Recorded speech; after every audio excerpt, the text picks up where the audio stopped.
ela é uma violoncelista fantástica e um espírito incrível também. Essa pessoa que vocês estão vendo é como ela no dia a dia, apesar dela ser uma grande estrela, de dar aula no Curtis, de gravar na WQXR, que é a rádio de Nova York, de gravar os caprichos de Piatti, uma gravação fabulosa que ela tem na Naxos. Então, para mim, é um privilégio e uma pessoa que está se atualizando também com as coisas que estão acontecendo. Ela mesmo, durante a quarentena, está tendo que aprender a mexer nas tecnologias.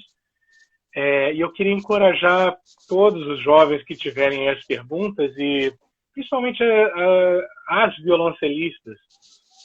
Eu acho que a gente está num surgimento de uma geração nova de violoncelistas, mulheres aqui no Brasil, e que em breve a gente vai ter várias novas violoncelistas aí nas orquestras profissionais. Então, isso daí eu queria encorajar vocês. So, Soo Bae just said that,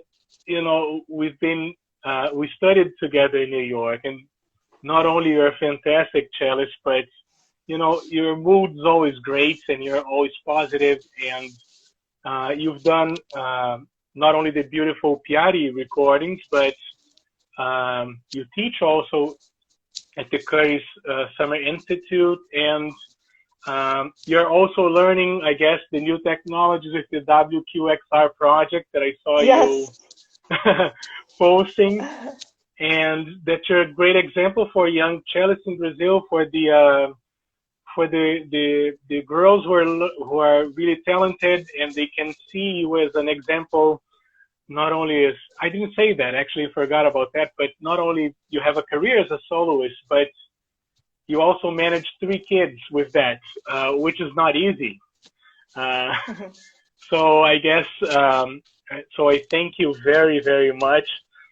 And I actually, when I start with a couple of questions, and bringing back to your years as a student, I remember that Krosnick used to encourage us very much to speak about our past, because we studied with some of the greatest pedagogues in the world by the time we studied with him.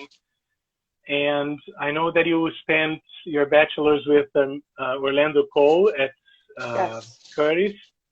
Mm-hmm. And the first question is, could you talk a little bit about Mr. Cole's teaching, and what are the things that you keep the most from the time that you spent with him? Yes, Mr. Cole, when I think about him, he's such, I think about him as a great cellist, but I think of him as a dedicated person and also dedicated musician.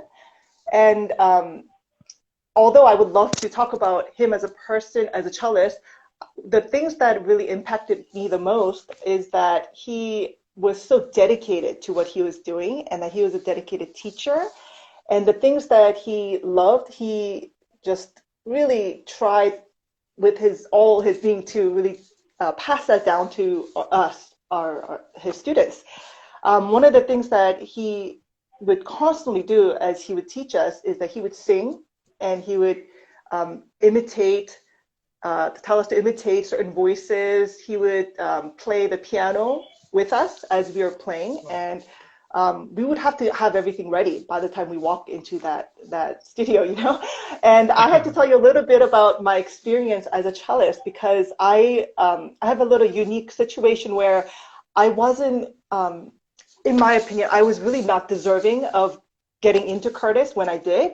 I quit the cello when I started the cello when I was 6, but I quit. And I did quite well, but around 13 or 14, like the typical teenager, of course, I quit the cello, and I decided to venture off into my own party, or whatever you want to call it. I ventured off, and I kind of steered away from the cello. And then I went to a festival, Encore, I'm sure you know, in Cleveland. So I went to that summer camp. And then when I went to summer camp, I saw, well, actually the way I got to the summer camp was quite interesting. I had quit the cello for a couple of years, and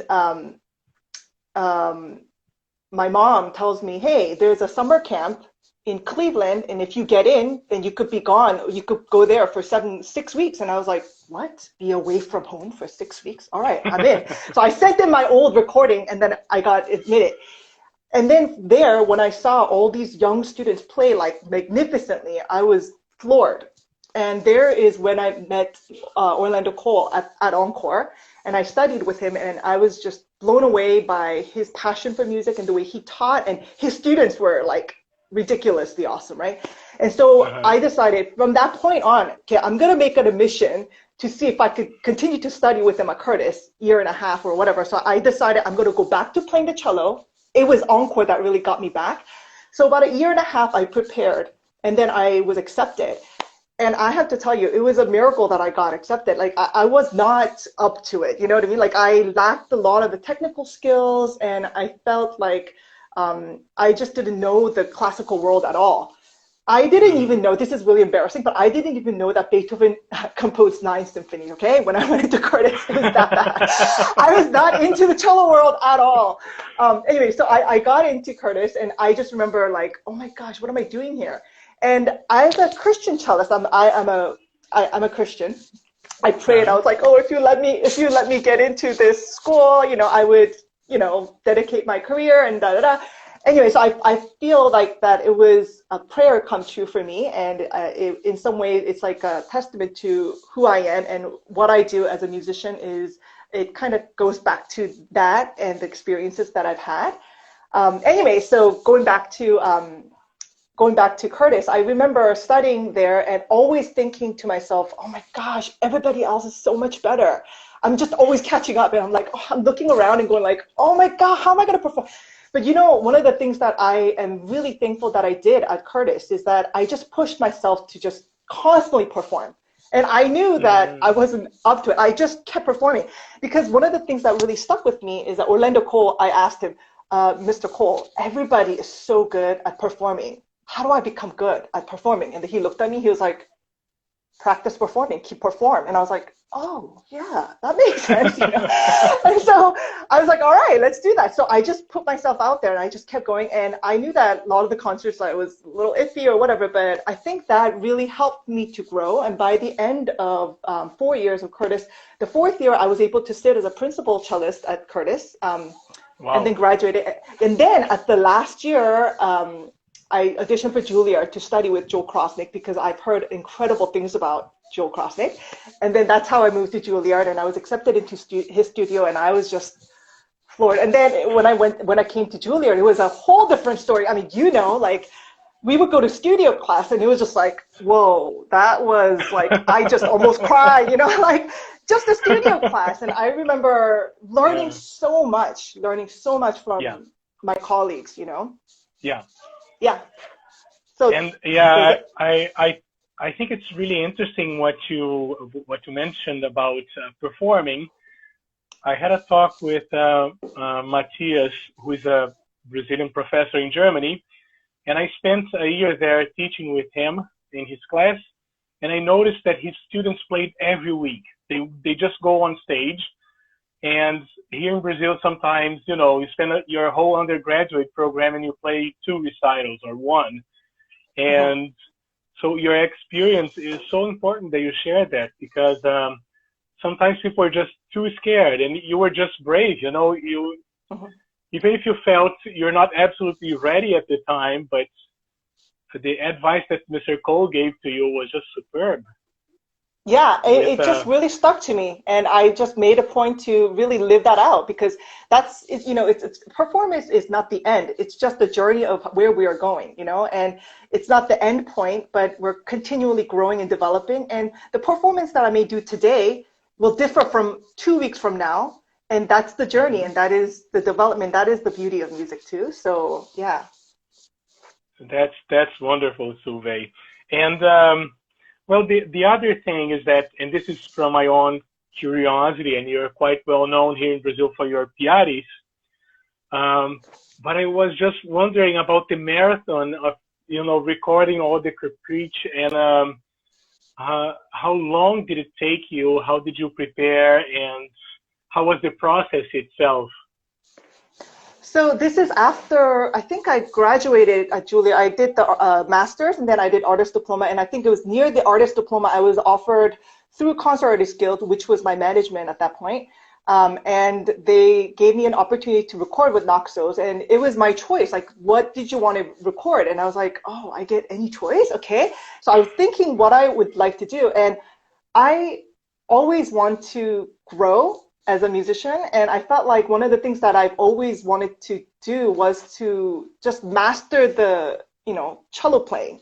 And I didn't want to pick a piece that was like, that's something that I could do easily, but I felt that the Piatti would be sufficient enough for me to really work hard and feel like I have to learn a lot of new tricks and whatnot, because there are a lot of things in there. But the good thing about Piatti is that it's such a beautiful piece of music too. I don't look at it as an etude. These are little musical jewel pieces. And so I thought it would be a wonderful project to jump on. I also thought, we as musicians, we live by goals. I don't know if you agree with me, but I feel like there are goals that we have to set, and then we walk towards that goal. But if the goal is like not there, then it's hard to achieve that. And so I set myself, I'm like, okay, you know what? I'm going to set my goal to really mastering these wonderful work. And at that time, I was using a 1696 Stradivarius Bonjour.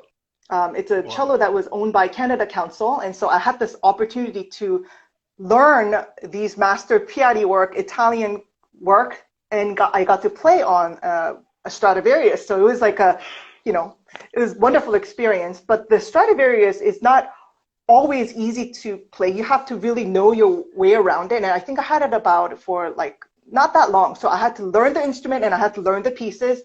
And then came the recording time, and I have to tell you, there's so many days like leading up to it, I just broke down. I was like, I can't do this, because in my mind, I heard things that I wanted to do, and then I just can't do it. And if I try to run it, it wouldn't get there. But what I noticed, and I want to encourage all of the cellists that are listening today, is that it's at that moment when you're about to cry and you're like, I can't, I hit the limit of where I felt like I can go. That's the limit, and that's when you're growing. If you cannot grow unless you're going to cry, unless you're in pain, you're not growing, because then you're not really stretching. And so I remember many nights I would just practice and I'll be like, okay, that's it. That's the extent of where I can go. And then I would just cry. But then I can't quit because I have a date, and so I'm like, oh my God, I want to make it. So I would go back and I keep going and going. And one of the things that I really wanted was to spread those Piattis apart, because they're so big, they're so gigantic. And I wanted to have that opportunity, like maybe record 4 and then give me a couple of weeks and then record another 4 or, something like that, to spread the 12 apart and the Capriccio. But they were like, no, you got to record all of them in 3 days. And I'm like, oh my gosh. And I think that was the main challenge. Wow. Because 3 days, I had to literally, and I remember flying to Toronto, and I went to, grocery shop, and I just got a lot of chocolates and a lot of junk food, and I just put there, and I'm just like eating chocolate and practicing my way through. And the next day I'm just going at it again. It was hard. It was very hard. And I think if I had a little bit more time, I think I would have felt less stress. But nevertheless, I think it was one of the greatest experiences that I've had, because it pushed me to a limit where I thought that I couldn't move. So I'm sure as musicians, we hit that place all the time, but that's actually the place that we want to hit, because if you don't hit that, like I said, you're not growing. So what you're saying is that right before, when you had to prepare and you got to some points that you're completely exhausted mentally and physically, and then the next day you went to your bed, and next day you washed your face and started all over again and didn't quit. Nope. And it's 3 days. You just you just got to keep going, and you got to keep going. And then another thing that encouraged me a lot was Casals. And Casals used to record, and he would say, and somebody would say, oh, you made a mistake there, and you got to re-record or something. And then I think Casals said something like, no, that's who I am. And you just let it be. And he's Casals, I'm not going to be like, That's why, you know, like, of course, we want to make it perfect. But I think what encouraged me is that we are not perfect and we are not made to be perfect. And it's, again, the journey of where we're going. And you just try your best. And then you push yourself to a limit where you think you cannot. And then you try to push it a little bit more. And the beauty of it is that in so doing, we're all growing and we're continually developing. And that's the fun of it. I tell my students all the time, if you don't like practicing, you're doing something wrong. I mean, I have 3 children. I wish I had time to practice. You know, sometimes I'm like, children, please, let me just, please, you know, like, I would love that. It's hard. Do you feel like now you have 3 kids and you have to manage your practicing with the time that you have to spend with them? I had a feeling when the kids were, you know, really young, that I had to learn how to practice more effectively. And how do you deal with, let's say, when you're exhausted and they are finally asleep, but you have to practice? You know, it's the moment that you have. How is it for you dealing with being a mother and a world class soloist? And how do you feel that your practicing actually evolved from that? Yeah, I miss those days. You know, we've been there together. Like, you know, we would go to our practice room, pack our lunches, and go in there and like just not come out. You know, and just spending all day long in our practice rooms to prepare whatever. Now it's like, oh my gosh, it's like you have there are days that I just cannot even touch the cello because I have so much going on, and I have to make my practicing so efficient. And then also when my children were very young, I had to recycle a lot of the repertoires that I was very comfortable with because I just simply didn't have time to practice. And I was very scared the very first time I was pregnant.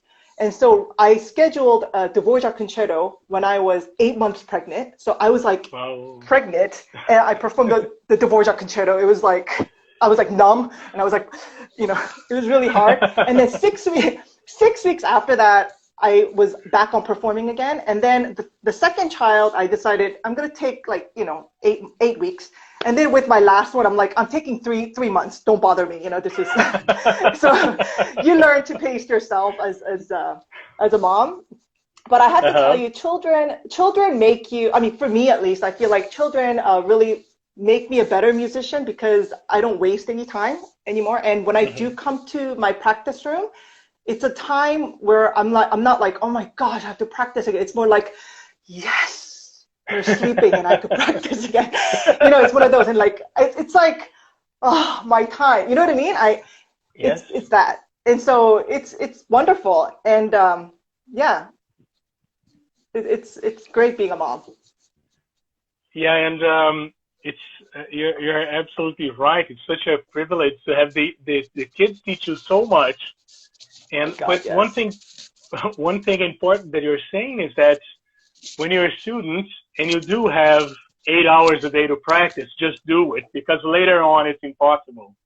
Right? Yes. It's like, yes. Oh my gosh. Yes. You're building it up now.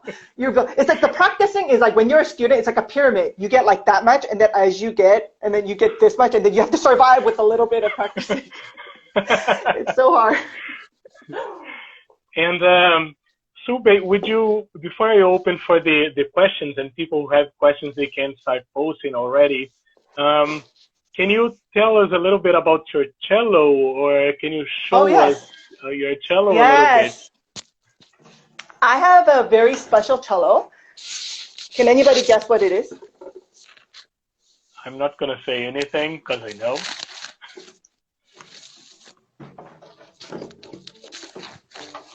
That's just gorgeous. Yeah. Is it a one-piece back now? Yeah, it's a one-piece back. But the interesting is that in the front, there is a two-piece here. There's a little bit of piece there. I don't know if you can see. Oh, yeah. Yeah. I'll give you a hint, everyone. It's made in 1710. Então, pessoal, para quem não entendeu, ela está pedindo para descobrir qual é o cello. Ele foi feito em 1710. Alguém quer chutar? Kyle already said earlier that he thought it was a Strad. No, so I'll reveal it. It's actually a Guarneri, and it's the 1710 Guarneri. It's a beautiful, Wow. magnificent instrument. And I'm very fortunate to have this cello. It's not mine. I would never be able to afford it. It's on a private loan from a private donor that is from New Zealand, and he's been so gracious. And I've had it for about 5 years now, and yeah, it's been such an amazing, companion. That's beautiful. Yeah. Wow. So the owner is from New Zealand. Yes. Yes. That's gorgeous. And do you know who played it before you, like in the 19th century or? I don't know that, but prior to me, Alexander Ivashkin, the Russian cellist. Yeah, wow. Yeah. So it was owned by. It was for him to use on a life loan, and then he suddenly passed away, which was a real tragedy to the cello world. He was, he did so much for the music world. And then he called me up and he asked me if I would like to use it. I'm like, what? Is this a prank? Yeah. So, and I told him the truth too. And I told him, like, when I first, I had 3 children, obviously, and I just had my third child. And so I told him and I said, I have to be honest, I'm not traveling as much. I'm not doing, extensively, but I would love to. And then he didn't answer back for like a month, and I was like, okay, I guess he's not gonna but then it turned out he was trying to prepare the contract and stuff like that, and so he did agree. And yeah, I'm just so thankful for things that happen in your life that is out of your control, that are not something that you completely deserve, like I said earlier. And it just happens, and all I can do is be very thankful and be very grateful for it, and really treasure it. Wow. And do you feel like the Guarneri, because you said the Strad that you played before was quite difficult to play? Well, it wasn't quite difficult to play, but it was like, it's a little different. For a Strad, you have to use your bow quite like, swiftly to get the sound out, and it has such a piercing sound that you have to focus it, but you cannot jab it in. You have to kind of like work at it. And the cello that I had prior to, I was like digging it in and doing all sorts of stuff. So when I got the Guarneri, I was doing the same thing, and the Guarneri was like, stop it, And I mean, sorry, the Stradivarius was like, stop choking me. And so I had to relearn a little bit to let go. And with this Guarneri, however, I could use my muscles, I could just dig in, and it'll be very happy to dig in with me. And I have my I don't have so I have to be a little bit careful, but I'm going to just take one out. Oh, okay. You can actually, I'm going to just take it out. Yeah.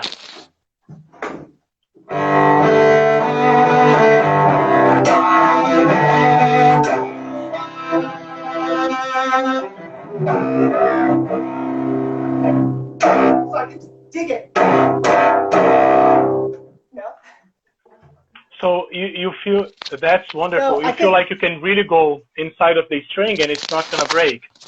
Yeah, and it's a great feeling to for an aggressive player, it's wonderful to know that the cello can take that, and so I've been enjoying it a lot. It's been wonderful. That's really nice. And, when you travel with it, do you ever get nervous? Like, I'm traveling with, I don't know how many millions of dollars in my hands, and of course it's insured, but yeah, it has a little passport.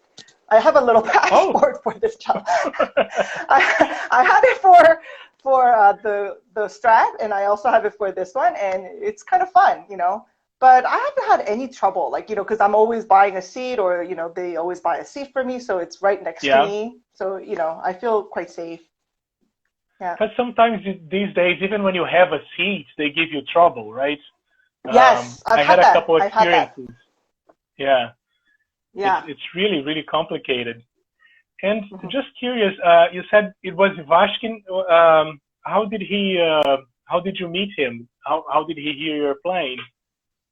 Well, Alexander Ivashkin, it wasn't Alexander Ivashkin that gave me the cello. Alexander Ivashkin passed away, and then the private donor who lent Oh, it to okay. Alexander Ivashkin. So Alexander I see. Ivashkin, yeah, he was the one that so the private donor gave it to Alexander Ivashkin on a life loan, and then I when see. Alexander Ivashkin passed away, the cello was like didn't have anywhere to go, and so the private donor then called me and asked me if I wanted to use it. So that's what happened.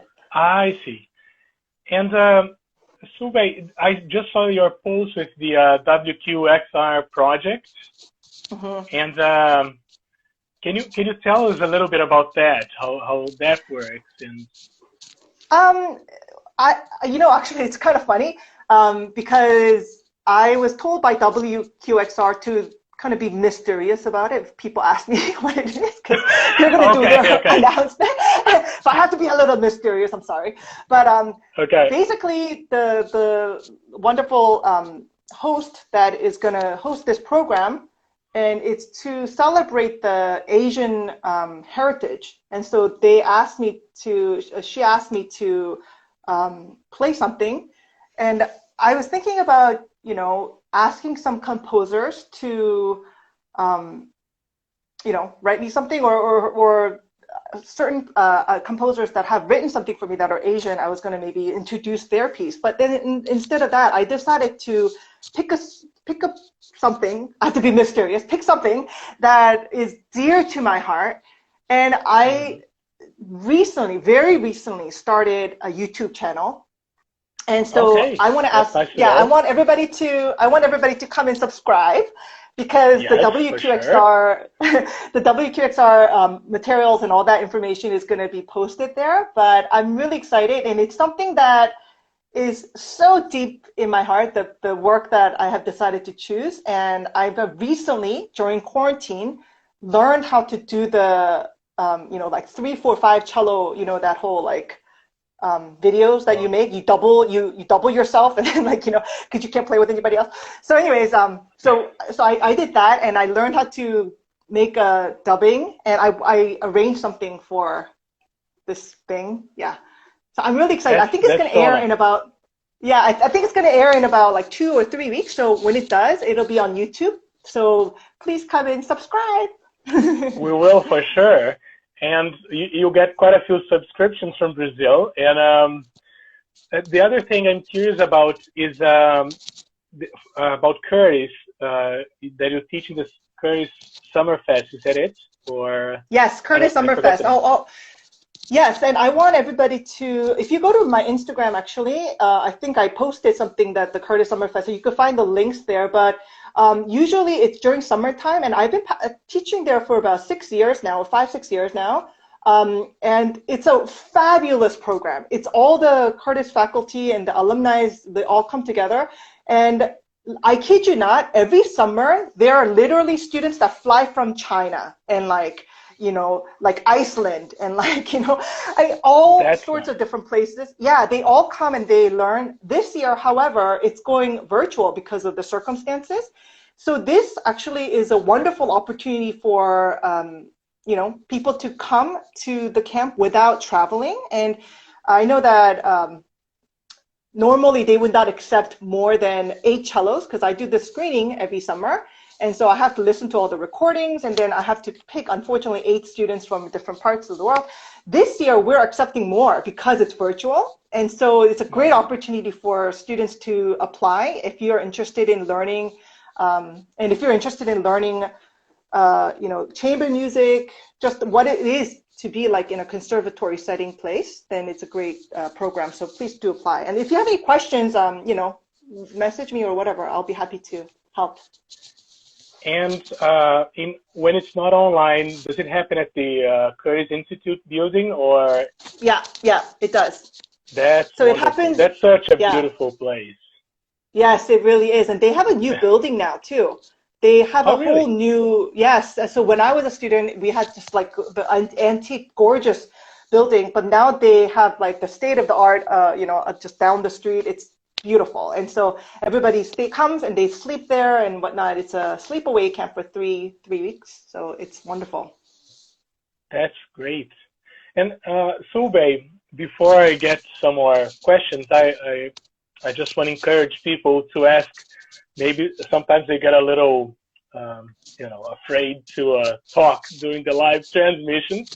But as you can see, Soo Bae is very open to all questions. And but something that I always admired in your playing was not only the energy and the beauty of the sound and everything, but you move so easily on the cello. Everything is easy. And of course, you said how much you worked and how much you practiced. And I think your story about how you didn't practice for a while in your teenage years, and then you just set yourself to do it, and it happened. But when you teach your students about the ability of moving around and, getting to that place that you can play the repertoire without much trouble, and do you have any hints for like fast left hand playing or moving around, or anything you could talk about, or if you could show a little bit of how you work? Absolutely. I would love to share about that, because I feel like because it wasn't like a natural thing for me, I would always like to say I really struggled with it, and I really tried my best to learn and examine. And I think the first thing that I would ask everybody is Are you serious that that's not natural for you? No, I'm really serious. So that's much more interesting now. Okay. No, really, I'm not trying to be humble. I'm really serious. It wasn't like I quit the cello for a couple of years, and so it was really hard for me. And I have to tell you, I learned so much because I was obsessed with like looking and studying, and I was constantly studying. And like, I'll tell you an example. Like when I first came to Krosnick Studio, I really didn't know how to even use my bow in the frog area. Like I had a lot of pronated like position, and so I would go to the up bow and I would literally go like that, and then so I would get uncomfortable, so I would like stop right. I mean, I would play, but then I'm exaggerating, but like I would do that. When I came to Krosnick Studio, he's the one that introduced, and very well, the tripod. Yes. Yeah. And the art of using this side, and how we balance not just this way, but we have to use this side. I didn't know that. And like it opened up a whole new world of like cello playing for me. As far as the left hand goes, again, I'm going to go back to Krosnick when he told us that we never stop moving. It's not from this point to this point, but it's like we're always moving, like even when we are here, we're constantly moving. So whenever you find yourself doing things that are very rigid, like from here and then go like that, that's a problem. You got to be like water, fluid. You're not really stuck anywhere. And one of the things that I love to emphasize to my students is that we are athletes. Like, let's say if you are a swimmer, right? And you decided to swim really fast, Michael Phelps, fast, and you're swimming, but then let's say one finger was not completely loose. Imagine he was swimming, but then that baby finger was a little bit like this. Do you think what's going to happen to his playing? What's going to happen to his swimming? That tension in one baby finger is going to cause your whole body to feel a little bit of something, And so same thing with the cello.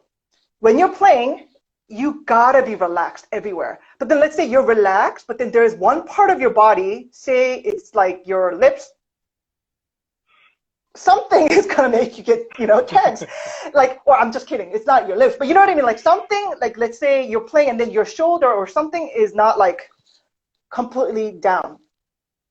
You're gonna have a problem somewhere. It's gonna cause you to get rigid, or if you're working on something, a shift, and then you're like trying to get there and you do something like this, it's going to cause. So one of the most important things is to relax and to be completely at ease. Like when you're shifting, like, when you lean on something and you're like, you're like leaning like that, right? And I feel like shifting is the same thing. Shifting is the same thing. It's not like you're going from, like, you're not doing that, but you're So when you're there, you're relaxed, or when you're here, you're relaxed. So here, it doesn't matter. And of course, there are places in music where you're not going to be like, you got to be tense somewhere, right? But even so, when you're practicing, you practice it so that you're loose. And then when you try to express, in that loose state, you will create the intensity. And prime example of somebody that does that so well is Starker. He is just, have you ever seen him play? He's just literally like, like he's doing all sorts of crazy stuff, and he's like this, And yeah, I feel like that's one of the things that is a must. And when you're practicing, make it a habit to continually aim for what part of my body can I relax more? Where can I really, loosen up so that I feel more fluid everywhere? That's very. I love the image of the hanging in there with the chin when it just. It's really a wonderful image. Abraham is asking, how do you find complete relaxation? But I guess you just answered, because you said you never stop looking for where you're tense when you're practicing, right? Yeah, it's just a and there are a couple of tricks. Process. Absolutely, and I have to tell you, it's like I don't have it all together. I'm still learning, and I'm still learning how to relax in parts. Like there are certain parts where I want to express. Okay, this is a good example. There are moments where I want to express like the endearment, the like the beauty. Oh, I love it. It's like one of those moments, right? And if I do that with my body, I go, oh, like that, then you've expressed it with your body, but you have not expressed it with your cello. You know what I mean? And so you gotta express this, but you gotta keep your body like this.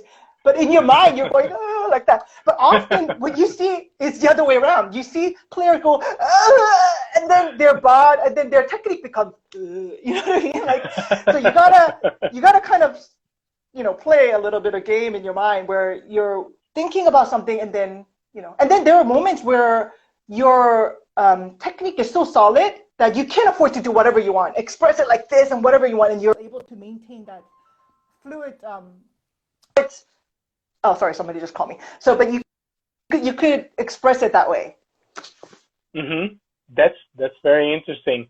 It's like I see that nowadays quite a lot, Soo Bae. I have to say, I remember when I was listening to Mr. Shapiro playing in the lessons, or Mr. Krosnick, same thing.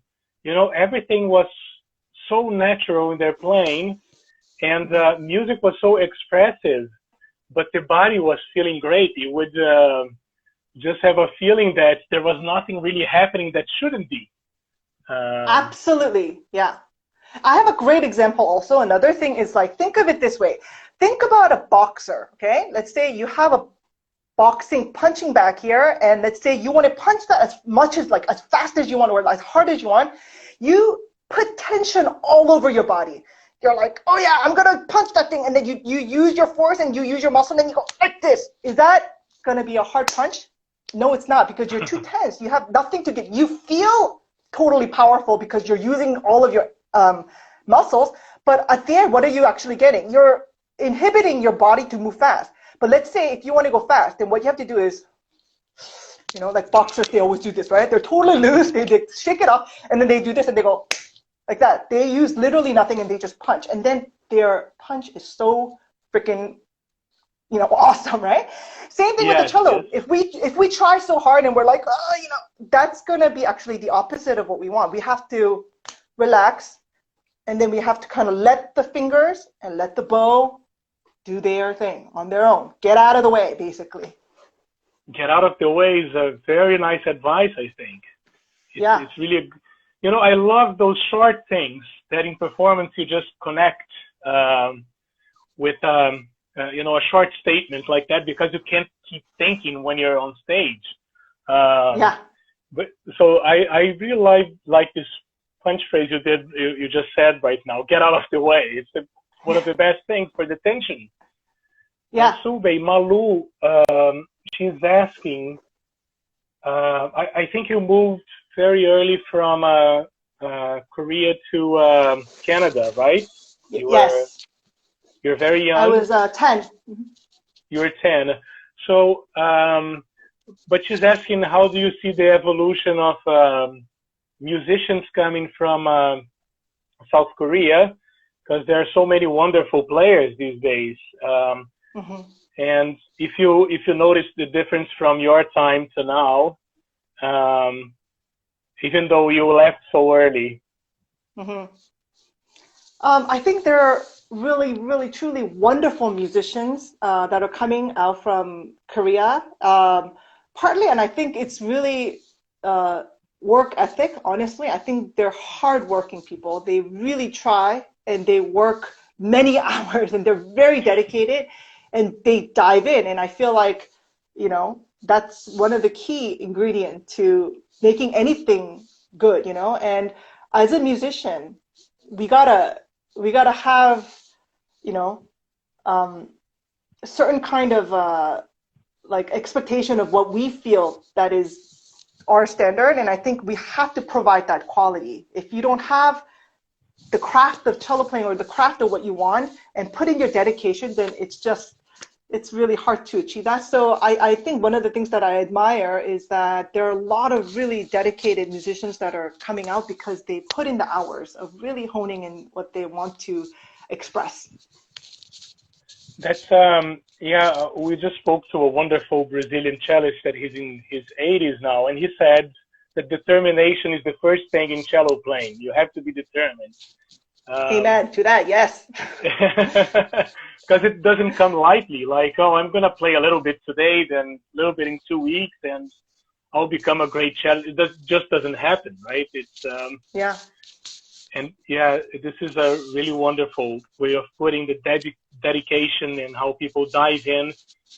And I guess that's why so many people, you know, travel from Korea to Germany, France, United States. They leave their families and then they really dedicate their work, and it's really astonishing to see. Because, you know, Brazil is a big country, so we think everything is a small country. It's like United States.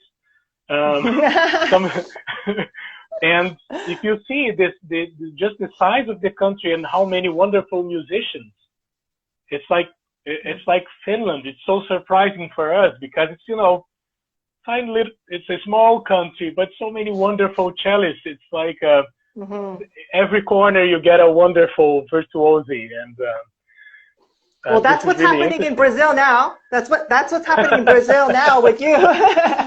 Really, I'm so impressed with all the things that you're doing and for the cello world. And like I shared earlier, that's one of my passions. I love teaching, and I feel like that's when I come alive in many ways because, like I said, I know you believe me, it didn't come naturally, and so I feel like I want to help the journey that I've gone through. I want to make sure that, you know, we walk along together. But one of the things that I also want to emphasize as a musician, and this is a point that I don't know how often it's taught, but it's taught to all of my students at least. Don't use music as the end. I feel that you have to use music to go beyond music. You know, if your goal is to become the best musician, great, but what are you going to do with that? And I feel like if you could think that, and what are you going to do with your gifting? How are you going to use your music as a vehicle to make something out of nothing or something to help out something? And this is something that drives me as a musician. And I don't think music is my idol. It's not. Music is great. I love music, but it's not my idol. It's not something that like I die for. Like I love it.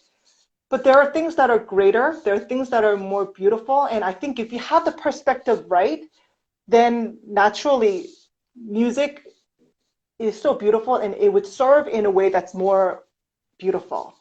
And I love what you're doing, Fabio, as you're bringing people in. And yes, Fabio, you're an amazing musician. I've always admired your warmth and just you have such a deep sense of musicianship, and that I've always admired that about you. And I think it speaks about the kind of person you are as well. Like your personality comes out in your music, and I've always admired the sincerity of it. But I am absolutely not surprised about what you're doing here, because not are you just using your music, but you're actually using music to bring the communities together. You're bringing musicians and the cellists together to get better with themselves, to reach a different platform and to reach and grow. And I think that's what really makes me excited when I see what you're doing. And I feel like that's my passion too.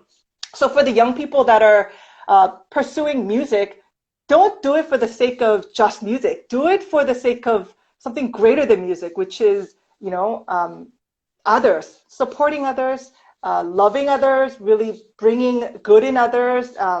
There's so many things that you can do with your ability, and music is a wonderful ability that really international language that brings people together.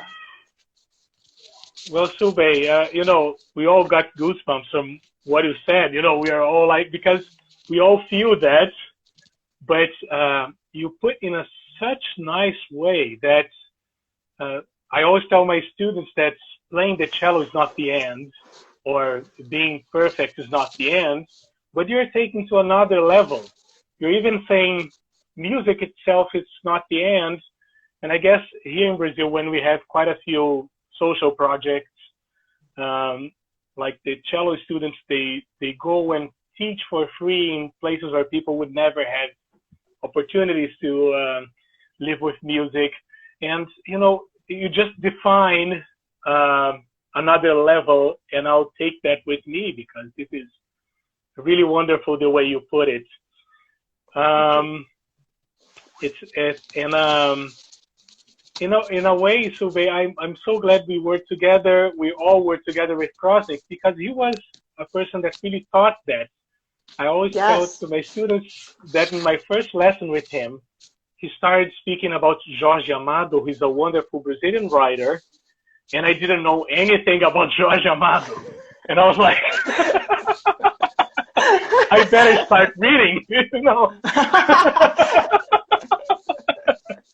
But, that's awesome. And I really hope that after this whole quarantine thing, that it's about time you come to Brazil. It's been, too long, and I think you would enjoy not only Rio and São Paulo, but Natal so much. We have the great cello heritage with Mr. Perizzo. Absolutely, Yeah, he was so, I didn't get to study with him in New York. See, you have your fans already asking you to come to Natal. I would love that. I would love that. Can I bring my whole family? Yes, and Simone Leitão, who's awesome. a wonderful pianist, she has a wonderful chamber music project in Rio. She's like, come to Rio Music Week. I agree, Simone. Please, let's do that. Oh, that'd be so fun. And I think I didn't get too much in touch with Mr. Perizzo at Juilliard, but later on when I was in Natal, yes. And he was always trying to figure out what was happening here. And, he had that same vision that music was much more that absolutely. Just playing, and he was so inspiring. And, but I've never heard in such a way.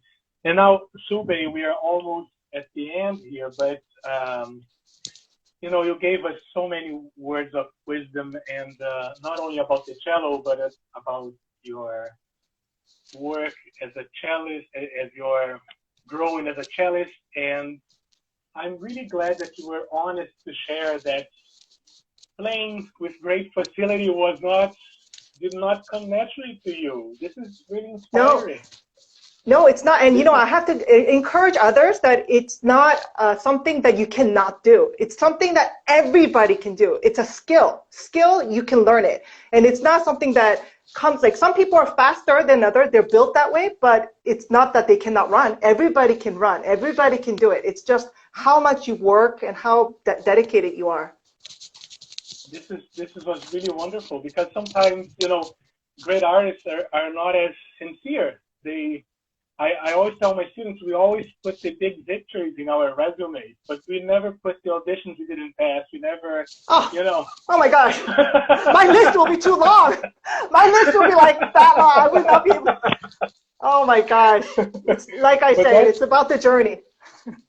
It's about the journey. This is really beautiful. Absolutely. And So if you want to say the last part, especially I'm really glad to see the young generation of cello playing in Brazil, but especially so many girls who are wonderful players, and they look at you and they see, well, I can have full family with three boys and still have a wonderful international career, and that's possible. And of course, you have to accommodate a little bit, but it can happen. So if you can just say a last goodbye to everybody before Instagram is gonna cut us in 2 minutes, but Okay. that would Well, be I just nice. want to thank you. I want to thank you, Fabio. I want to thank everyone for listening to the stories. I'm so inspired by, what you're doing, Fabio. And I also want to say that we are in it together. We're as musicians, we're in it together. And so as long as we're walking and we're aiming for it, I think anything is possible. I run a summer camp. It's called Angelo's Mission Ensemble. We use music, and this year we're going virtual. So if you're interested, you could actually join. It's from 10-year-old to 19-year-old. And what we do is we do chamber music program where we do music, but it's not for the music. It's to raise awareness and to help out people that are, privileged. So just check it out, Angelo's Mission Ensemble. And like I said, my last thing would be use music to do good, because that's the best thing, and that's where the jewel is, Wonderful, Soo Bae. Can you just repeat the name? It's Angels Ensemble. I'll text you, and then you could, I'll give you the Wonderful. website. That's good, because I know many people will be interested. Soo Bae, thank you so much. It was really nice of you. I think we'll have to repeat it at some point, because I know we'll get many questions. But thank you very much. Would love to see you again, and thank you again. I hope to see everybody somewhere, everywhere. Bye. Bye. Bye. Bye-bye.